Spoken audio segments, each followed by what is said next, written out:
À la recherche de l'essentiel. Le livre des vivants. De la part de Jésus de Nazareth.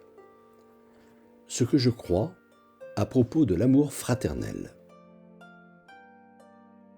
À partir de « Quiconque accueille ce petit enfant à cause de mon nom, c'est moi qui l'accueille. » Sortir de l'incroyable. M'échapper de l'artificiel.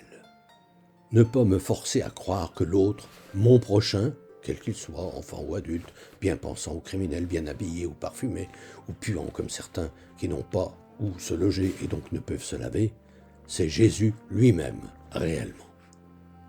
Entendre, au contraire, Jésus me dire de façon simple, naturelle, si tu fais du mal à l'un de ces petits, qui sont mes frères et tes frères, s'il est pour toi vraiment un frère, c'est à moi que tu fais du mal, parce que moi, je souffre quand je le vois souffrir.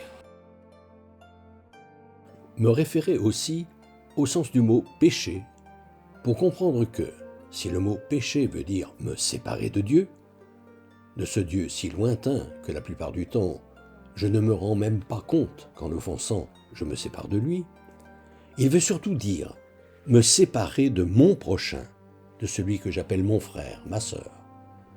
Me rappeler la remarque, comment peux-tu prétendre aimer Dieu que tu ne vois pas si tu n'es pas capable d'aimer ton frère qui est là, sous tes yeux?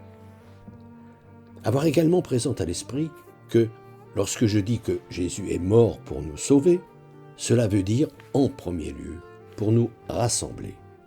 C'est de cela que Caïphe lui-même témoigna lorsqu'il prophétisa que Jésus devait mourir pour rassembler dans l'unité les enfants de Dieu dispersés, nous enseigne l'évangile de Jean. Soyez un, comme le Père et moi, nous sommes un, répétera Jésus par 5 fois à ses disciples la veille de sa passion. Comprendre de même qu'au Jardin des Oliviers, lorsqu'il s'est dressé en rempart devant ceux qui venaient l'arrêter, c'était avant tout pour que ses amis ne soient pas inquiétés, afin de nous montrer jusqu'où notre Père du ciel souhaite nous voir nous aimer. Et que c'est en nous apprenant à aimer, selon l'exigence de cet amour qui va jusqu'à donner sa vie pour ceux qu'on aime, que Jésus nous sauve. Souvenez-vous, il n'y a pas de plus grand amour que de donner sa vie pour ceux qu'on aime, disait-il.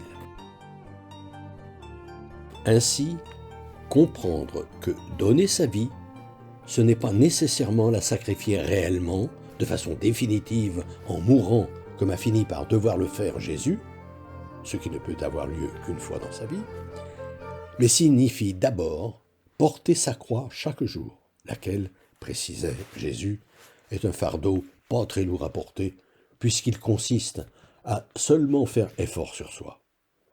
Apprendre à se taire pour mieux écouter, regarder, penser, compatir, aimer, voire accepter une parole qui nous offense, ce qui n'est tout de même pas un drame. À la semaine prochaine. Fraternellement. Depuis des années, environ une fois par mois, j'envoie une lettre d'information spirituelle à tout mon carnet d'adresses. Le thème du moment est, depuis janvier 2019, être chrétien, ça veut dire quoi? Si ce sujet vous intéresse, n'hésitez pas à me transmettre votre mail, en vous contentant d'indiquer auditeur YouTube, vos noms et prénoms, et éventuellement votre numéro de téléphone si vous souhaitez me parler.